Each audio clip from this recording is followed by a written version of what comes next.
Welcome back to Orange Press Pass live on OTN.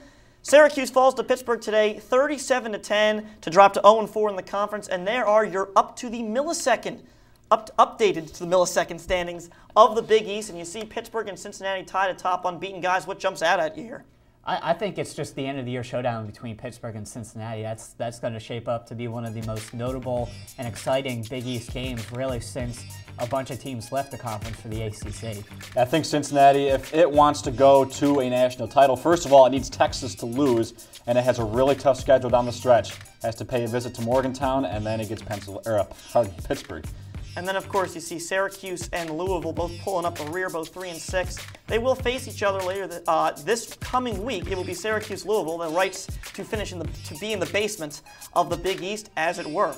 Of course, though, Cincinnati with that chance to go to the BCS National Championship game if they can get a momentum going. And guys, let's talk a little more about it and the Bearcats' chances. Dan alluded to it just now, but Iowa lost today. Iowa was ahead of them by a spot in the BCS standings. They fell to Northwestern 17-10 on their home turf, meaning Cincinnati with a win over UConn would at least jump Iowa in the standings going into next week. So what do you think their chances are of reaching the top two spots? I mean, they don't control their destiny in the least bit. All they can do is win out and hope the teams ahead of them lose, which, frankly, after the way Texas has been playing, they're not going to lose, and they're going to need both Florida and Alabama in the SEC to lose, which I don't think that's going to happen either.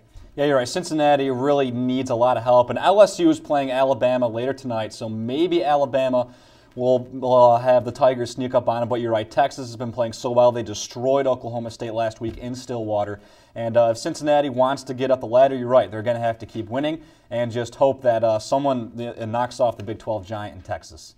Plus, there's still two more undefeated teams out there in Boise State and TCU where they may not have the computer numbers, but if they end up going undefeated, they might be able to sneak ahead of Cincinnati because those conferences are better than they have been in the past. And let's not forget about Connecticut tonight. This is a team that's playing a lot of heart and desire. They've lost two really tough 28-24 heartbreakers. Well, Jasper Howard has, with that whole situation, has them playing with a lot of heart. So they may give the Bearcats some trouble tonight. And, of course, Texas Christian playing Utah later in the season. That could easily vault them up some spots. But let's also talk about, not to be forgotten, is Pittsburgh here. Pittsburgh may not have a national championship hope because they have that one loss. They're too far down the BCS standings. But we did see them, really lay it down on Syracuse today, a 37-10 final. Cincinnati will play the Panthers, the final game of the season. What do you expect out of that game, and can Pitt get the win? I really think Pitt can get the win, and that loss to NC State, they blew a 14-point lead. Yeah, without that loss, we'd be looking at a blockbuster game in Pittsburgh. So I think if Pittsburgh plays as well as it did, if Dion Lewis gets running the ball, Cincinnati's defense is a little susceptible. They are pretty good, but Syracuse showed it could run the ball on them a little bit. So I really think Pitt can give Cincinnati a run for their money. And really, it doesn't even matter that much if Tony Pike is healthy for them because Zach Collaros has shown he can be just as good a quarterback for Cincinnati.